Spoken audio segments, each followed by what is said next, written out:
So this is about climate. We've heard, as with other subjects, we've heard, bits and pieces throughout the last few days about climate and its impact on trade and the economy. But we're fortunate to be able to do a deeper kind of look at it singularly in this last session of the day. As you know, the world's economies are not only vulnerable to policies pursued by the latest occupant of the White House, they are being transformed by global climate change, whether we acknowledge it or not.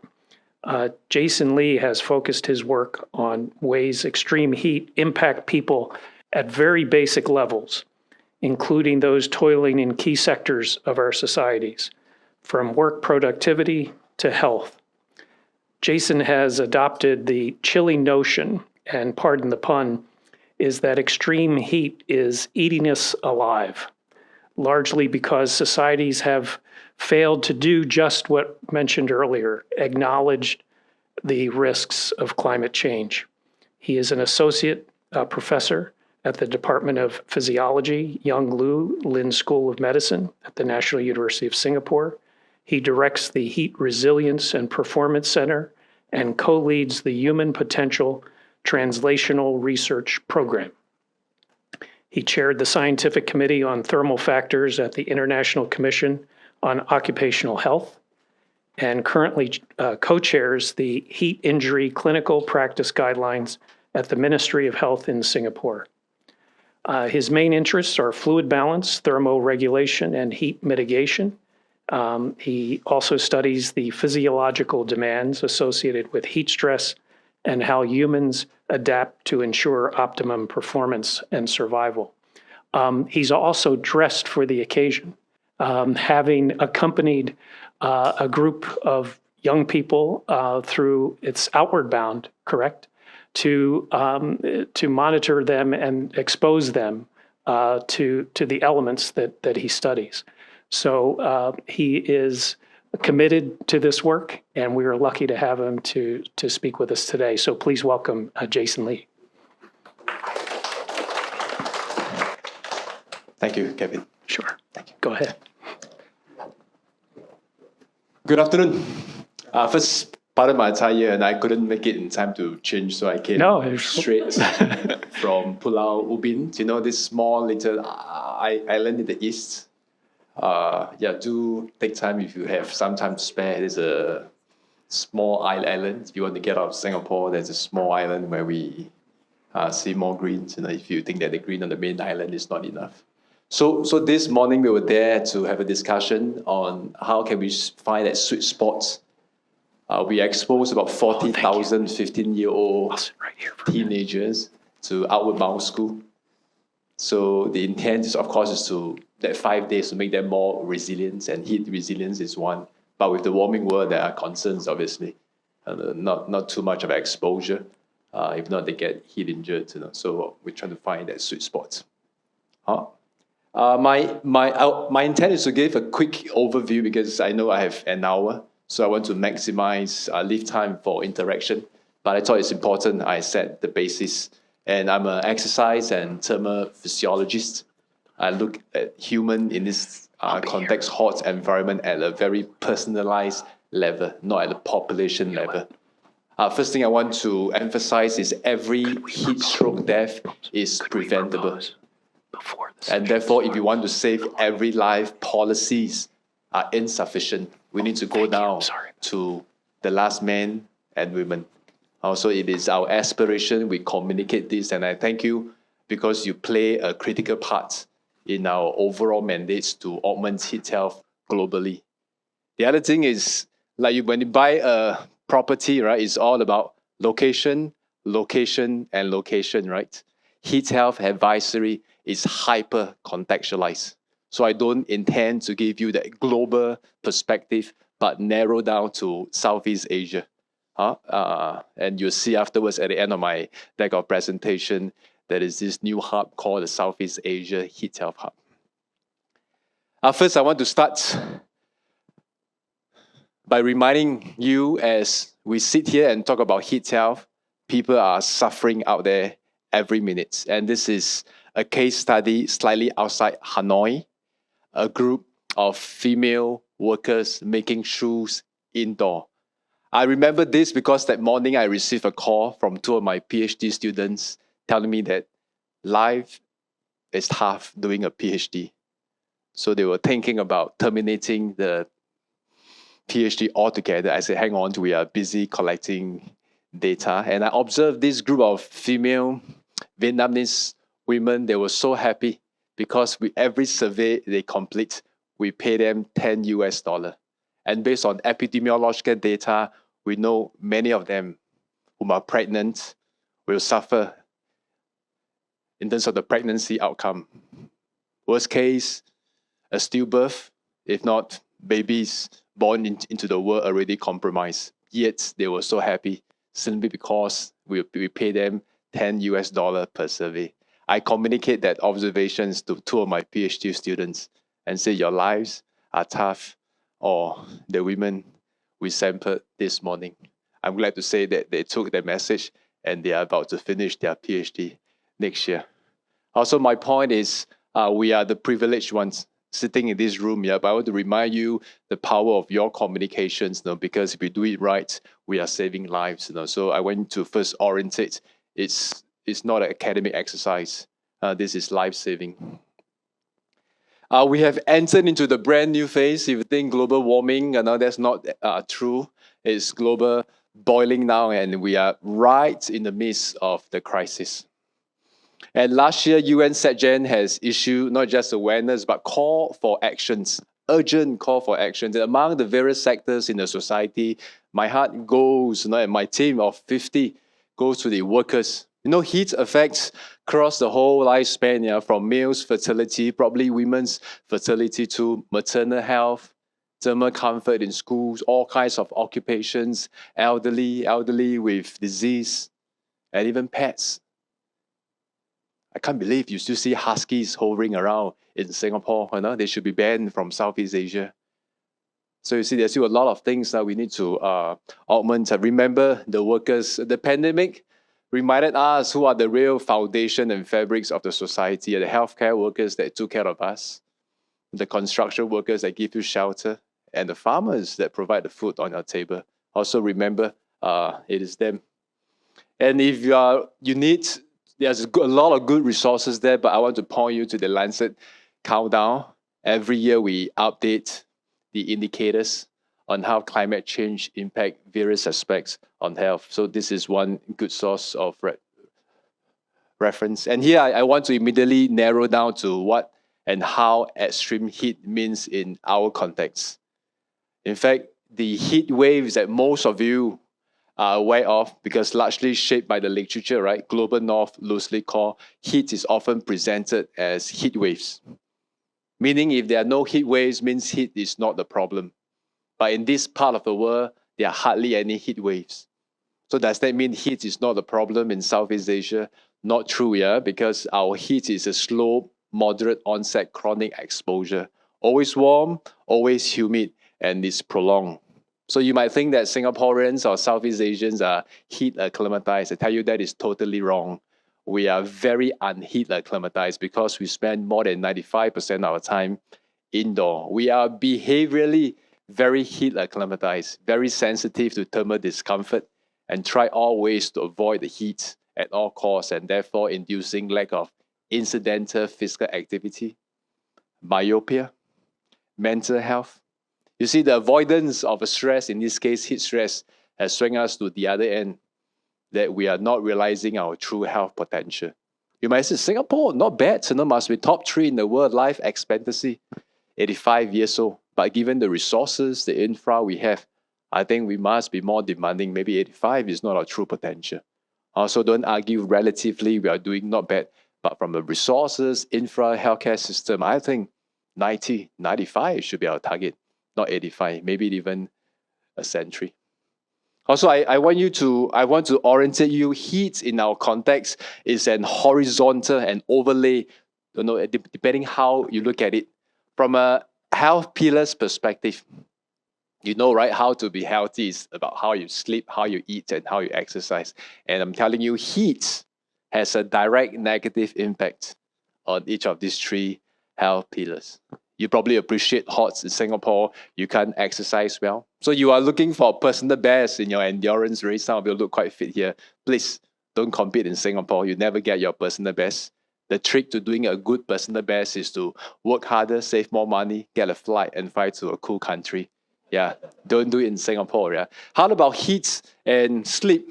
Amongst the various projections, we are anticipating every night in best case scenario in this part of the world to be warm nights.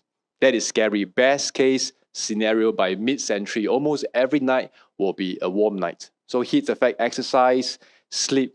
Not many of you might be aware heat affects how you eat. In this part of the world, they say, come on, last thing is you introducing a new problem called climate change. We have existing issues like malnutrition, leading to stunting.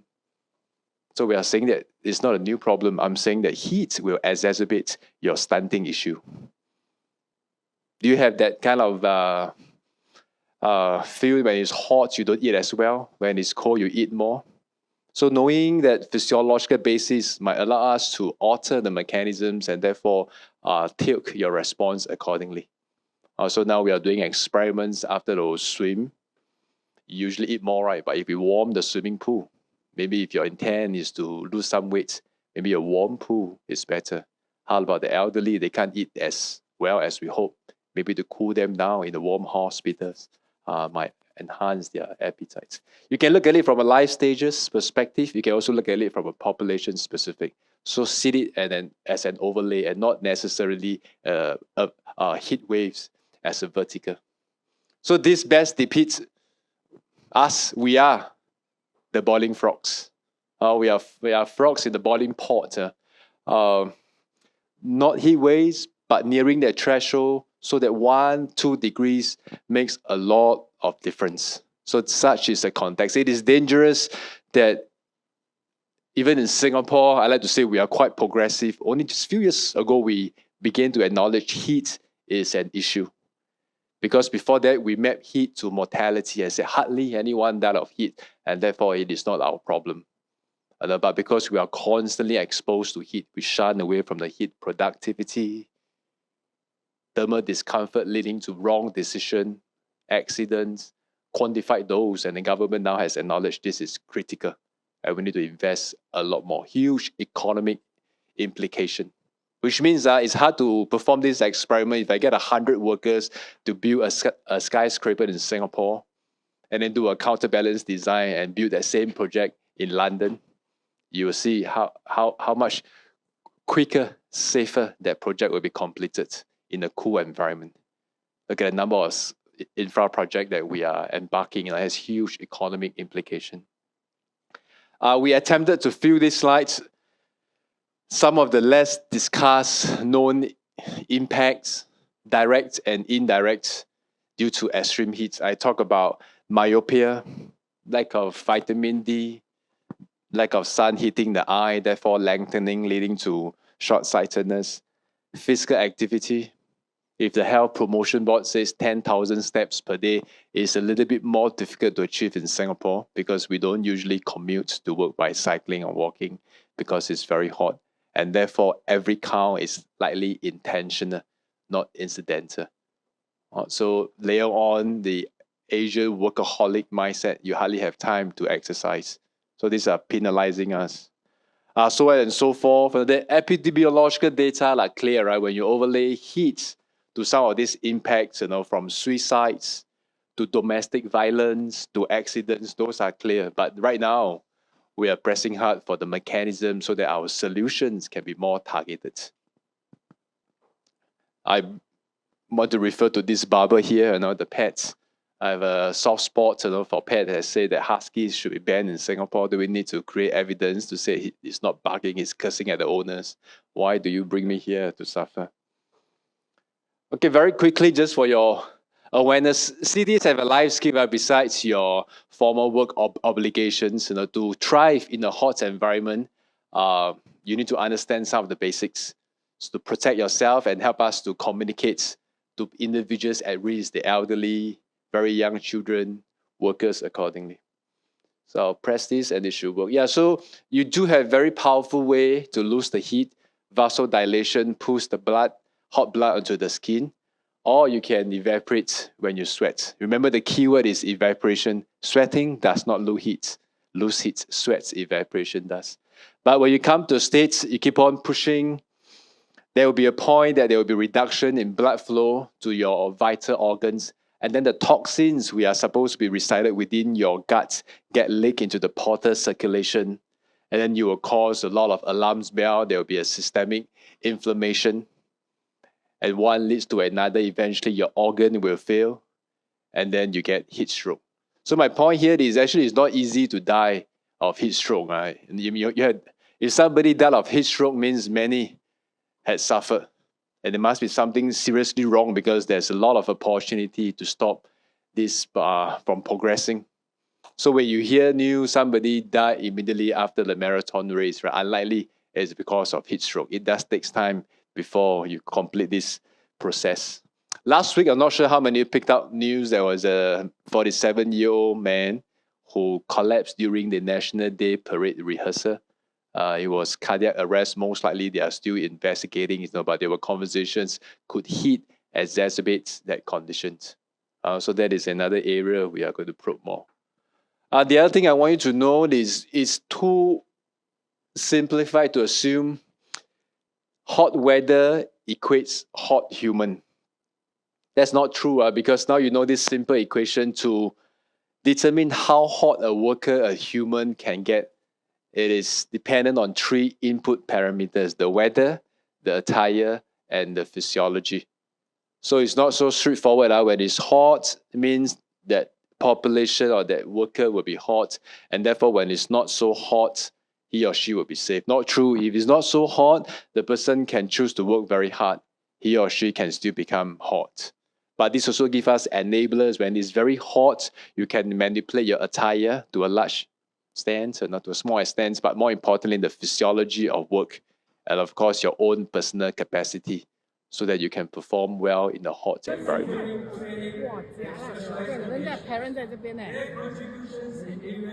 Yeah, so this is the passing out parade, very common in Singapore. Every soldier have to go through this process. So you see a soldier drop, that is called heat syncope, where blood gets pulled to the leg, lightheadedness. Then soon you see another that dropped. It's not uncommon, it is not good, but usually they are fine because they drop the ground, blood get pushed to the head.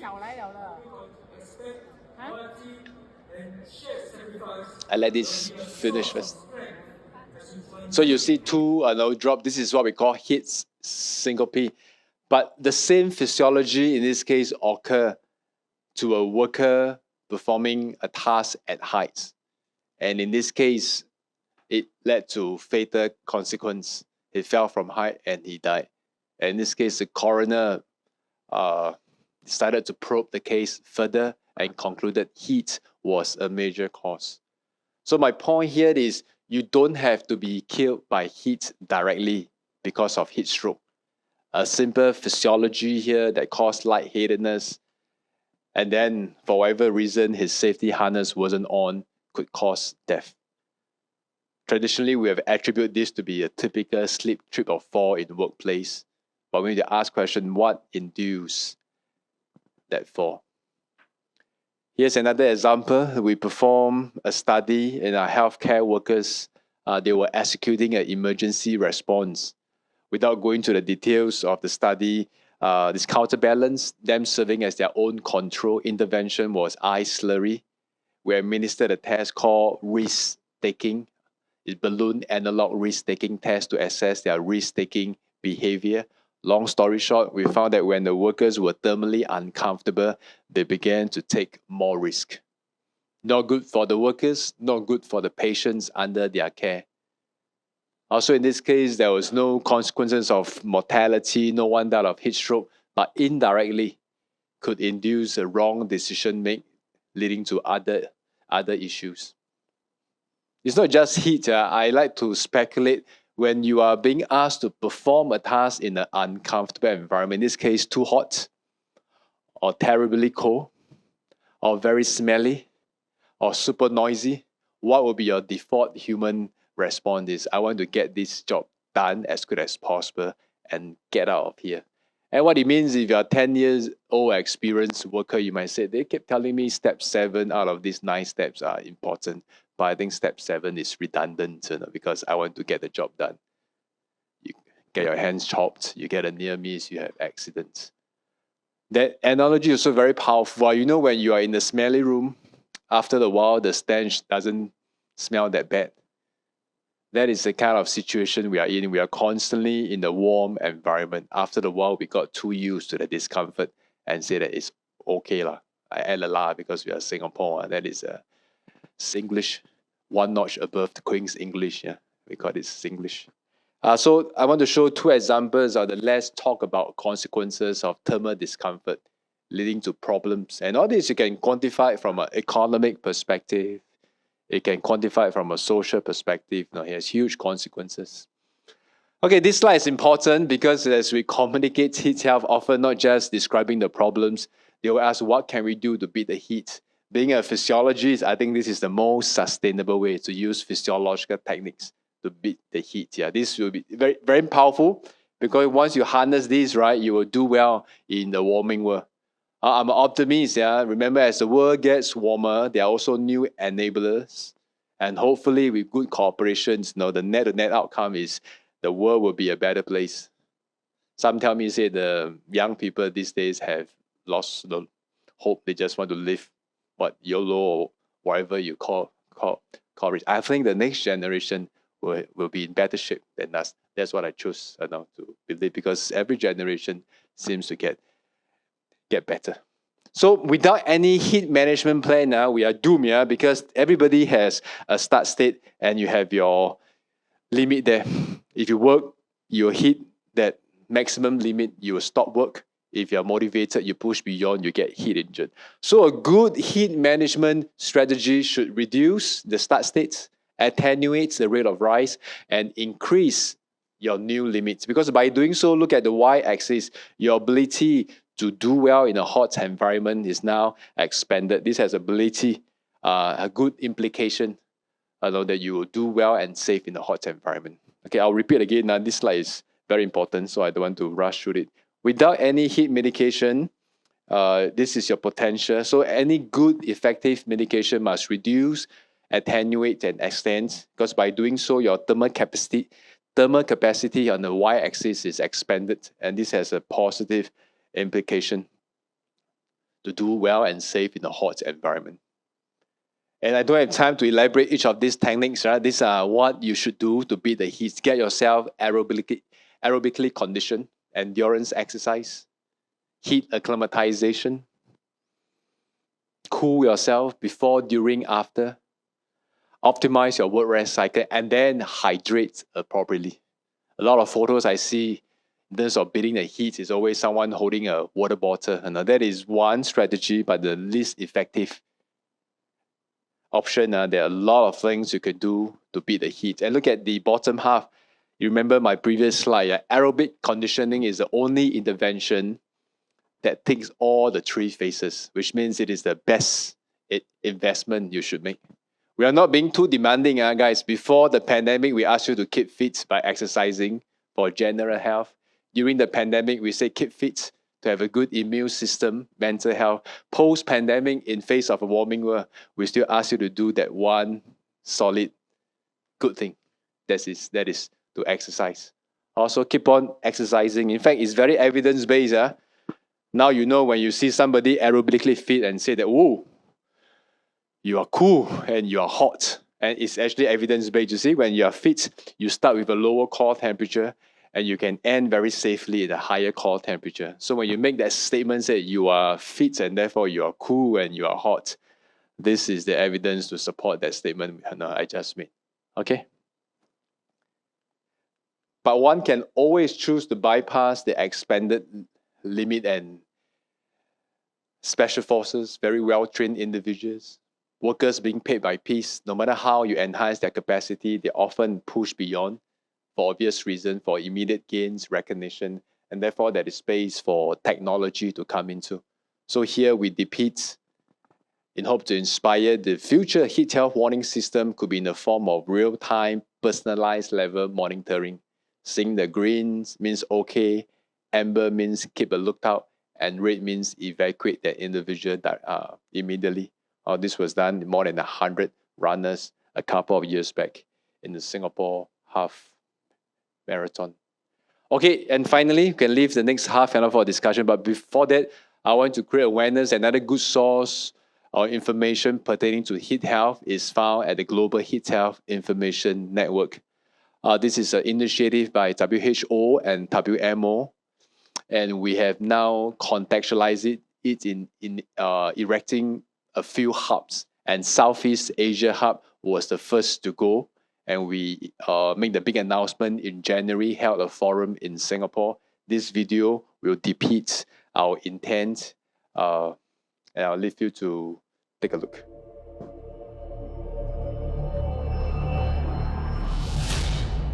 In a world gripped by rising temperatures, we in Southeast Asia stand at the front line of this global crisis. We are experiencing more intense, more frequent, and more severe heat events, creating unprecedented conditions that are threatening our health, our lives, and our livelihoods. We have always lived with the heat and humidity, so it's easy to think we're used to it. But as the heat intensifies, we must ask, are we truly prepared for what lies ahead?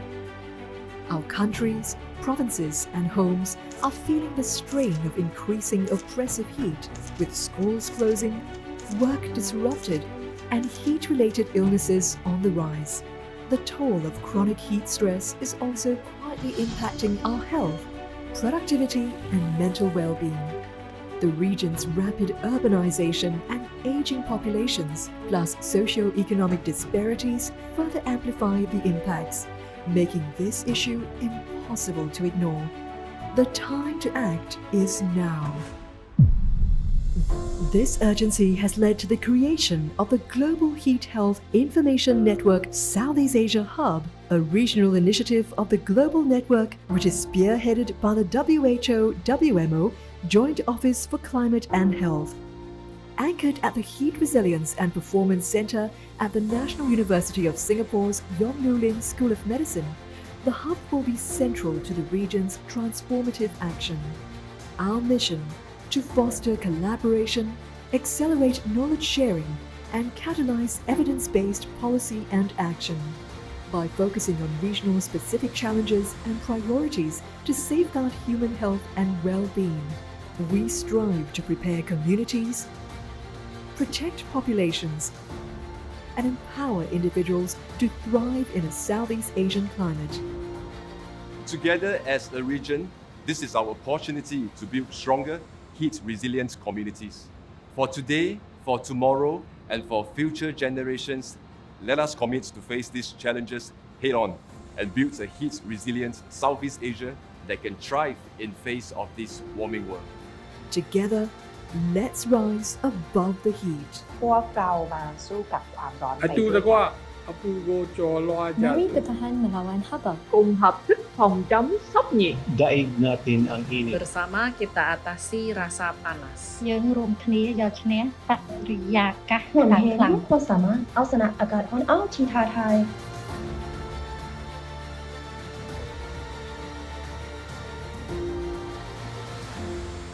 Okay. Yeah, those were the 10 different languages in Southeast Asia. It means let's rise above the heat. This is our goals and our focal areas. I want to highlight that part on tradition and cultural practices is critical in our part of the world. We can go about deriving new evidence, say cold drinks and cold showers are good to beat the heat. My late grandma wouldn't believe that statement and say, what have you been learning in your lousy medical school? How can you drink something cold and hot? Shower with cold water and drink something cold in a hot environment. That is so wrong. Mainly because she's probably subscribing to traditional medicines, and their heatiness is nothing what we learn in medical school. And theirs is probably the balancing of a yin and yang, achieving a certain qi. And therefore, it's important when we communicate, we must understand from their perspective. Maybe it's easier for us to have a conversation with the village head, religious leader, tradition physician that my grandma believed in. Because you can never argue with your grandma, right? So let's choose the easier, better. So it's important how we see from their perspective and not think that whatever we derive from medical research would eventually be utilized by them. Final point is what happened last year. We sort of anticipated there'll be a lot of new players coming into the scene, offering resources, taking leads to champion things. That is not a bad thing, but I also ask that as we communicate heat health information, we ask people who finance, donors, to also coordinate the resources. We do not want too many replicates because the resources are indeed limited. Also, Rockefeller has came into the picture, putting resources, and we announced at the World Health Assembly a good step forward, but it's important as more of these donors, philanthropists come into the picture, there's also an organization of using the resources appropriately. Also, it's not just coordination among us, but from the funders too. Okay, I end my presentation with how I started it. It's all about the individual, and that was in Hanoi. This was in Thailand. When I was there a couple of years back, the farmer thought I had solutions that could bless him so that he could stay out in the farm to cut more. And I told him, no, I'm here as an observer. And he was so disappointed and said, don't waste my time, don't come here and observe me. I was telling him that we are thinking about strategies to augment his health. Through the interpreter, I understood that he doesn't care about his health. He just wants to cut as much as possible. So by 6 p.m., he could bring more bread and butter home. Such is a situation that these people are facing. It's not about health. Don't repeat that tobacco campaign, scaring people, say you stop smoke now, 30 years down the road, you will pay the price. Humans are interesting individuals, or creatures, unless you reward or punish them almost immediately. Intentions don't always translate to actions. So I look upon you as you are experts in communications on how to trigger their intentions, from intentions to actions. Okay, with that, I thank my team. As I speak, they are still collecting data, trying to augment heat health for this part of the world. Thank you.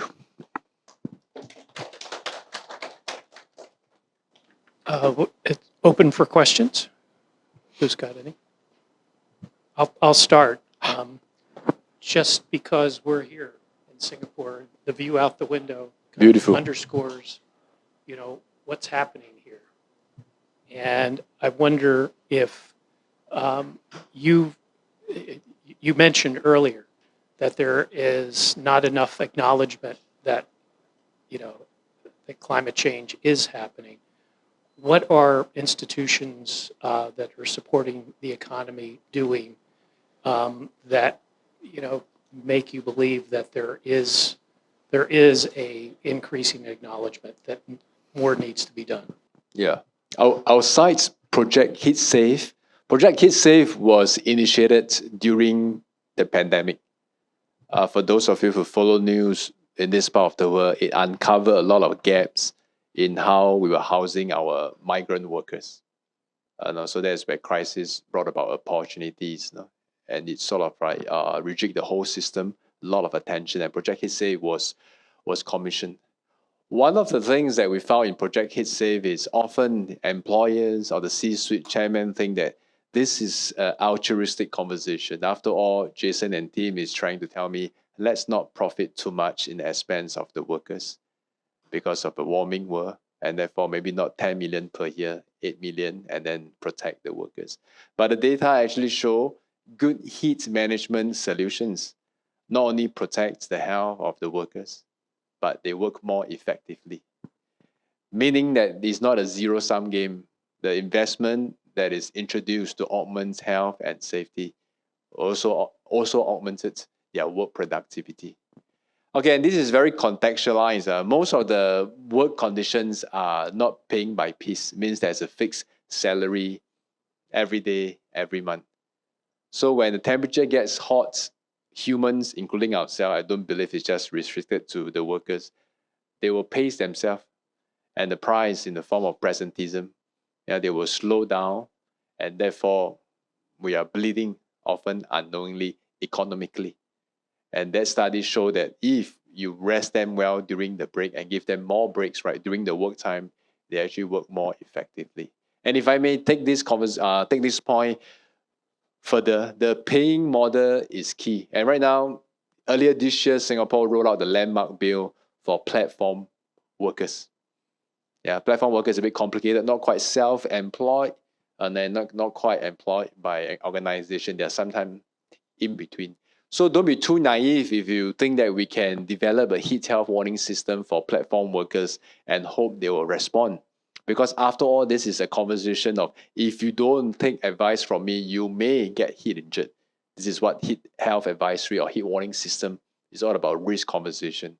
But if I'm the worker, from an economic perspective, it's no longer a risk conversation. If I don't work equally hard, I will suffer by the end of the day. So I'll ignore all this heat health warning system.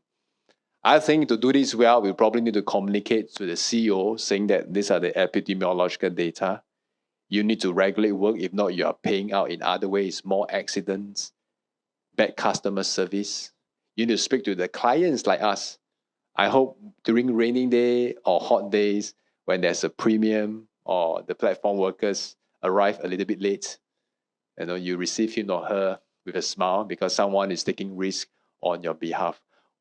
Parametric insurance, I'm not sure how many of you are aware of parametric insurance. That means you pay out immediately and not wait till a bad accident and you make more claims. So if all these actors come into the picture and now tell that worker, because it's hot, you don't have to perform 6 orders per hour, but 5. But that one order that you didn't do, we will pay you through this means. Your company, parametric insurance, premium on the client. Then I think it increases the chances of a successful heat health warning system. They'll be responded by the intended recipients. More questions?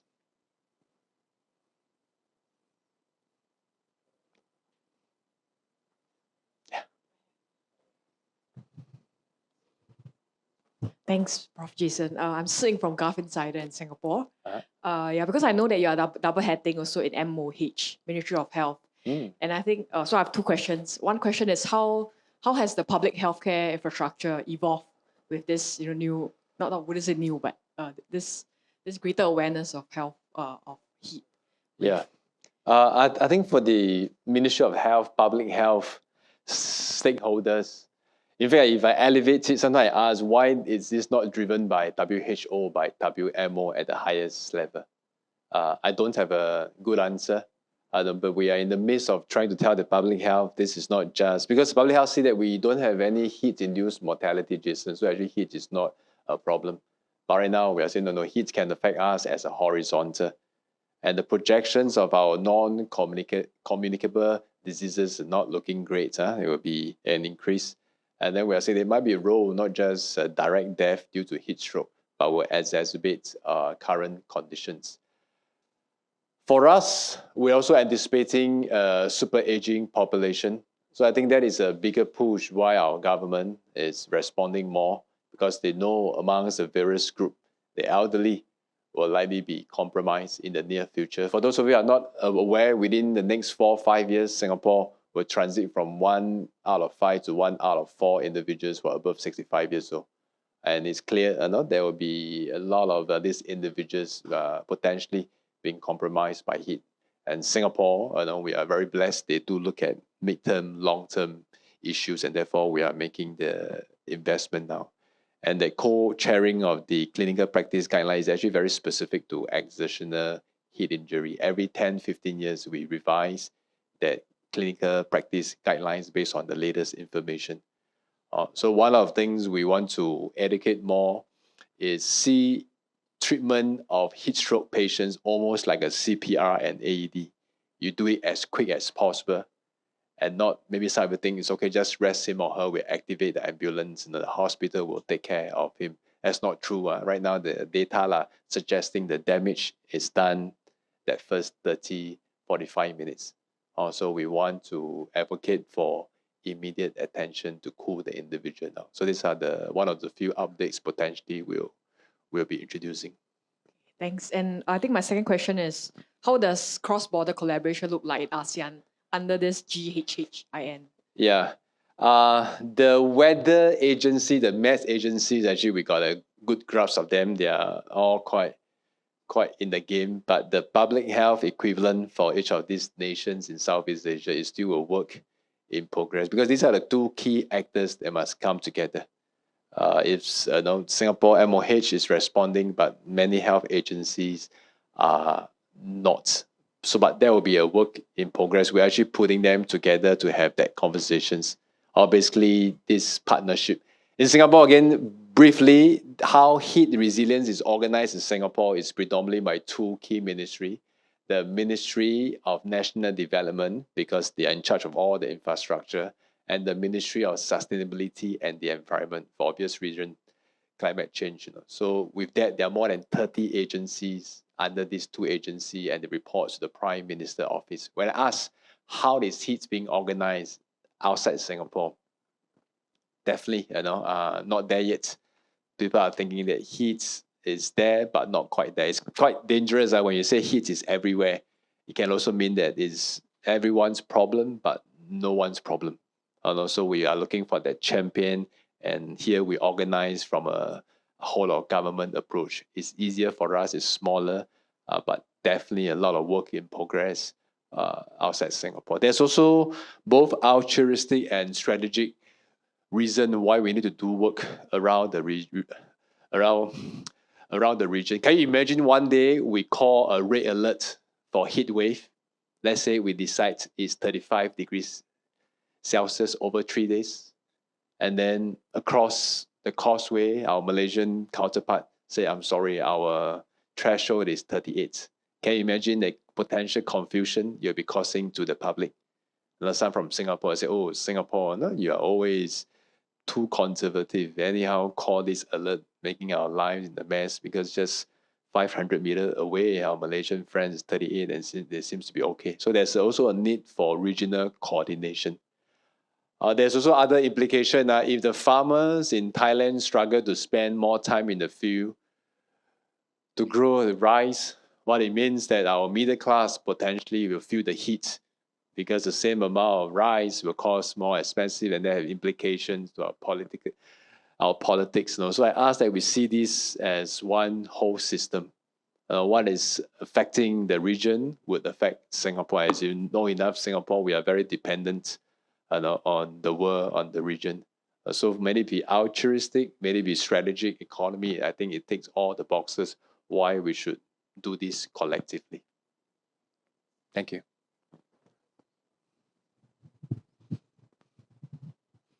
Thank you, Jason. Correct me if I'm wrong, but parametric insurance is more about natural disaster, climate-related natural disasters, right? I'm curious about for life and health insurance, how can insurers adapt to the rising claims of this heat-related? Yeah, I don't have a good answer. In fact, when you say disaster, we are still discussing whether heat in our context should be framed as a disaster. Because surely we can't have disaster every day, right? But heat is here with us almost every day. So we don't have a good answer. We are questioning politely, do we tackle this problem from a heat wave? Heat wave means that it comes occasionally. It cannot be heat waves every day. Likewise, from a disaster perspective. I don't know the details of how the parametric insurance are being issued. Right now, we're just offering data. They're asking what kind of threshold should we define, and they have tested certain pilots based on a single temperature threshold, and the feedback is not working too well. Which now you understand why temperature guided threshold means once you cross 35, they must pay that worker $20 almost immediately. Doesn't work well, because now you understand weather is just one of the 3 key inputs that determine how hot you will get. Also, from a research perspective, we need to provide empirical data to suggest what best determine vulnerability or at risk, so that we can trigger the insurance payout more accurately. Thank you. Yeah, a follow-up question. Besides heat, what do you think are some of the other climate-related impacts on human health that are overlooked? Yeah. In this part of the world, again, air pollution, and even in South Asia, right, must be Indian friends here, pollution is key. So in our part of Earth, heat and pollution must be the two key environmental stressors. And today there's a gap. And I apologize that the researchers are not doing a good job. They are looking at heat and pollution almost independently. So we need to put these two together. It's not just academic exercise, because a typical heat stress advisory, if you remember, is get outdoor, go to the cooling malls or water fountain. But a typical pollution and haze advisory is close your door, shut your window. If the both happens together to the elderly, like my late grandmother again, she'll be angry because she'll be confused. Say now I have the pollution and the heat. One set of advisories going out and one set indoor. Are they trying to kill me or what? So we need to help my grandma and granddad to make that decision by looking things holistically. Yeah, so I would name heat and pollution, and from that they can increase the chemical reaction, called this thing ozone, and cause additional health implication. So we're not there yet. You can argue from Southeast Asia, there are really a lot of other big ticket items to resolve, but I'm positioning from a horizontal, not going in and say this is a new problem with limited resources, by saying that this will exacerbate your old issues, but potentially bring about new resources to support this endeavor.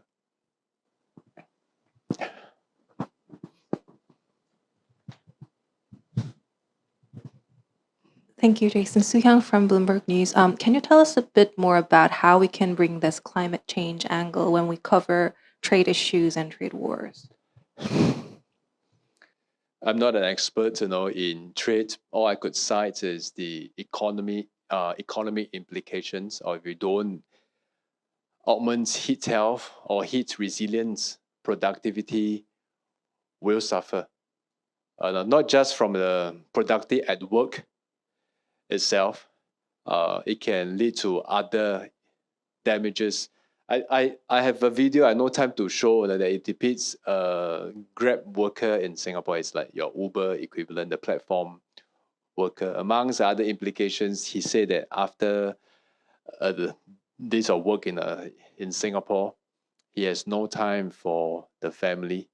And it's sort of like provide insights to why we see domestic violence itself. Everything, some say, can be quantified from an economic perspective.